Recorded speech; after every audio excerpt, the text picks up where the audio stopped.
Hey, what's going on, guys? What's happening? Good morning. You guys have tuned into Rules for Rebels. Today is Sunday, January 8th, 2023. Kind of a slow news day. I actually questioned maybe not making a video today just because there wasn't a ton of stuff to talk about. But I found a couple interesting stories. We'll try to keep today's video fairly brief. This wasn't in my notes. I don't know if you guys have been following the whole, Jake Paul. Is it Jake Paul or Logan Paul? I forget. Not the one who's a fighter, the other one with the Prime Energy drink and who started that crypto zoo or crypto animals, what appears to be a scam. There's a whole big thing going back and forth with him and CoffeeZilla. CoffeeZilla accused him of scamming people to the tune of $6 million. He claims he's going to sue CoffeeZilla for slandering him. Kind of an interesting story. I've talked in some recent videos about Matthew Cox True Crime and his channel. He's been kind of covering this whole story. So if you guys have an interest in NFTs, crypto scams, or just crypto in general, check out Matt Cox or Matthew Cox True Crime. And if you guys know any more about this story or have been following it, drop a comment, fill the rest of us in on it. JP Morgan's chief economist warns of job losses and layoffs as we continue into a recession. The narrative is we're not yet in a recession, but we are in danger of going into one. The Fed seems to be finally admitting that a recession is possible, kind of like how they said, inflation isn't going to happen. Okay, inflation did happen, but it's transitory. Okay, inflation doesn't seem to be going away anytime soon. I think soon enough you're going to hear the Fed admit we're in a recession, and then shortly after that you're going to hear them admit that things are going to be rough. There is no soft landing. Citibank continues to say brace for job losses, and Alan Greenspan says a recession is very likely. I thought this was an interesting story. Freshly, the meal delivery service is ceasing operations. They're laying off 400 workers. They said in 2021, demand shifted towards eating out again. Could it be that people can't pay these premium prices to have meals delivered to them?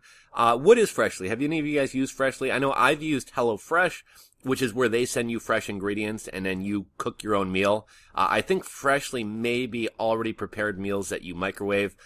During the Mexican beer cough, things like this were really popular. Also, people were flush with income, so they could pay for these types of services. We oftentimes on this channel talk about the millennial lifestyle subsidy, where a lot of these new companies coming in trying to disrupt industries and kind of change consumers' behavior offered their services for much less than they actually should cost to try to get people hooked on them. At the time, there was plenty of VC money. There was plenty of cheap money out there. Now that companies are actually having to be profitable, we're going to see who are the zombie companies, who are the companies not actually making money, not actually turning a profit, and who are the companies that actually are. But Freshly is going out of business. They're ceasing operations and they're laying off 400 workers. And again, they're blaming this on the fact that, after 2021, people started returning out to restaurants, and weren't ordering these meals at home. Some troubling numbers for CarMax. CarMax's net income plunged 86%. It plunged $37.6 million in a quarter ending in November, and their net revenue fell 24%. And this comes on the heels of, I think it was in yesterday's video or 2 days ago, we talked about how Samsung's profits fell 69%. Moving forward into 2023, what is going to happen to the car manufacturers and the car companies when nobody is buying new cars, but instead everybody is buying cheap used cars? Between the years of 2020 and 2022, we saw used car prices grow 44%. The price of a used car outpaced the S&P 500, outpaced real estate, and even those things were moving up at insane levels. Obviously, now that we don't have the chip shortages, the price of used cars is coming down, and we haven't even seen the used car bubble or the used car loan bubble pop. Once that happens, the market is going to be flooded with cheap used cars, and I don't see people paying high dollars for new cars. Also, I don't think people are going to have the money to buy new cars. We talked in a video a couple days ago about how the average car payment of people who bought cars, okay, I'm kind of butchering the stat, 15% of people who bought cars in 2022 have a car payment of over $1,000 per month, and the average car payment is over $750. So are people going to be able to afford these expensive car payments going into 2023, getting beaten down by inflation, and especially after losing their jobs? Bed Bath & Beyond, we talked about Bed Bath & Beyond is likely going to be filing bankruptcy in a matter of a couple weeks. They've announced that they're closing down 150 stores. That's going to be getting rid of 20% of their workforce. So we got more job losses. But it's not just the people who worked in the stores. It's not just the cashiers and shelf stockers. What about the truck drivers that delivered inventory to these Bed Bath & Beyond stores? What about the landlords who own these stores? Like a large store footprint like that, there's not a whole lot of businesses that can replace that store. So the landlord or the bank who's holding that commercial real estate, they're going to suffer. What about the tax revenue that came from that business? The city's tax base is going to be down a little bit. And then it's not just hurting the employees. It's not just hurting the truck drivers. All the other businesses in that complex are hurting as well, right? Like when you have a healthy, robust, strip mall or retail complex, it draws more people in. Maybe I'm going to Bed Bath & Beyond, so I grab lunch at the place next door. I grab coffee at the Starbucks in that parking lot. When a store like Bed Bath & Beyond goes away, it brings less traffic and it hurts all the stores around it. This one's rich. I think you guys are going to enjoy this. So we talk about how the media likes to create narratives. I've seen several articles. I think I saw 3 or 4 articles today trying to push a new term called rich session. A rich session is a recession that only hits the rich. I saw a Business Insider article talking about this. I also saw a USA Today article talking about this. To me, this seems like they're trying to manipulate poor people and the middle class into thinking, even though you're getting super screwed, you should feel really happy that you're not a rich person because rich people have it really hard. They say the upcoming recession is being marketed and branded as a rich session, a recession affecting the rich. The case they're making for this is tech workers are losing their jobs. Companies like Amazon and Tesla are struggling. Elon Musk lost $200 billion last year. But you guys who are the lowest wage earners among us, those of you working in retail, leisure and hospitality, restaurants, you guys have seen your pay double or triple. Never mind the fact that even with your pay doubling or tripling, it still hasn't kept up with inflation. Eggs are costing you 44% more. Vegetables are costing you 37% more. Booze is costing you 16% more. Gas is costing you 50% more. But the rich have it really tough, so don't focus on that. This is being marketed as a good thing, even though inflation is destroying the buying power and, poor and middle class people are worse off. And I think this is by design to make people not upset about wealth inequality, the wage gap, etc. There was a Fool.com article. Here's another term they're trying to push. Fool.com had an article talking about the slow session. They say a slow session is kind of a slow, mild economic recession. They're saying this isn't a full economic recession, but a slow decline without a full-blown recession. And I love how we're changing all these definitions, right? We've changed the definition of vaccine. We've changed the definition of a recession. It's no longer 2 quarters of negative growth. It's this complicated thing, and they'll just tell us when we're in one. We've changed the definitions of a man and a woman. We seem to be changing a lot of definitions in the past couple of years. Here was an interesting article. I saw the CEO of Walgreens came out and said that maybe Walgreens cried too much about shoplifting. I'm not really sure what's responsible for his change of tune, right? Walgreens was one of the companies that was saying, we're getting killed by shoplifters, especially in, West Coast cities like Seattle, San Francisco, Portland.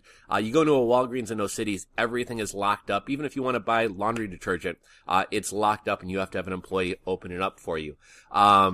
They're closing down stores because the shoplifting has gotten so bad. I almost feel like Walgreens CEO was like pressured to come out and say this, because you had Best Buy, you had Walmart. There were a ton of companies talking about what a big problem shoplifting is, how they're losing billions of dollars a year to shoplifting. And now, Walgreens CEO kind of comes out and says maybe we cried too much about shoplifting. Not really sure what's behind that.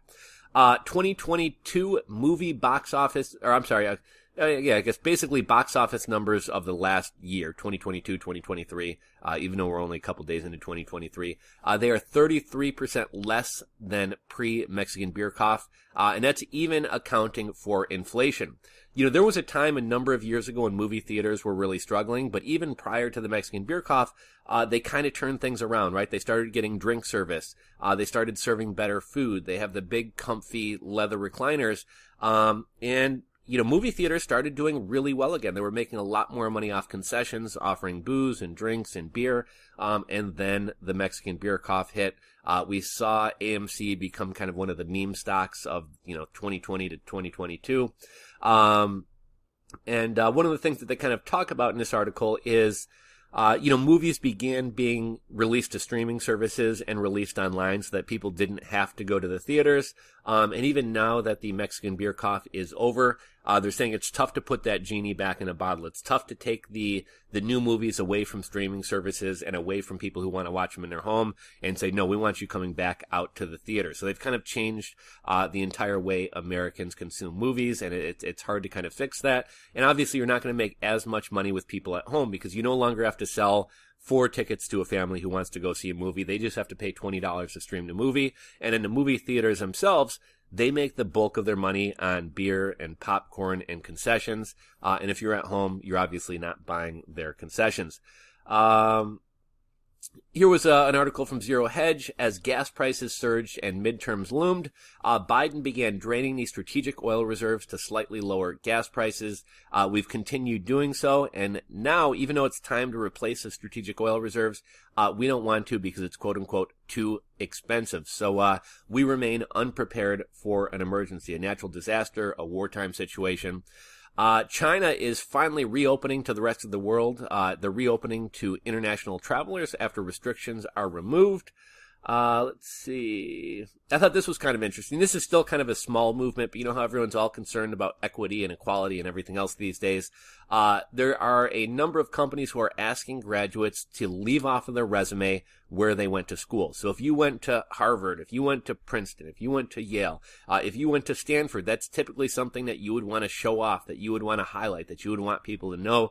Well, we're starting to see a small number of companies who say it's not fair that some people were able to go to good colleges and other people weren't.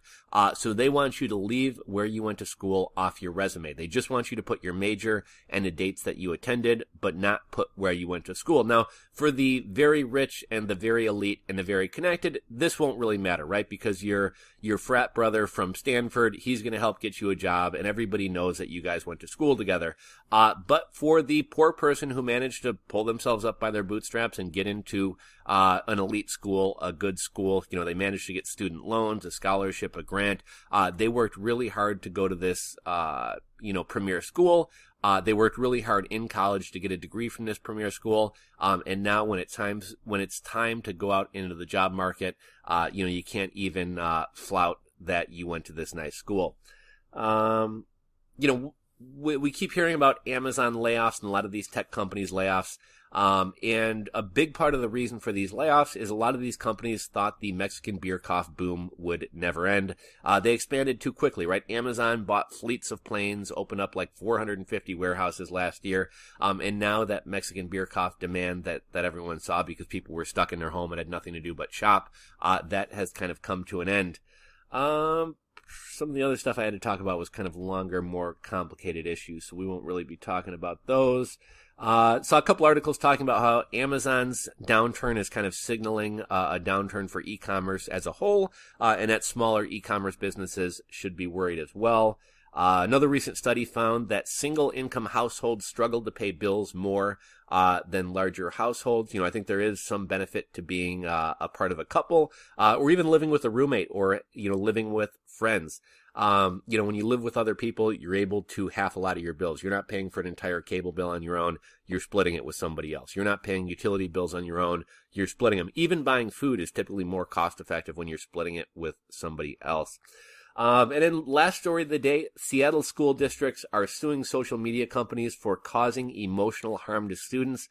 Any of you guys who watched the movie, the Social Dilemma or whatever that movie was, the level of depression among kids, levels of eating disorders, cutting, suicide, cyberbullying.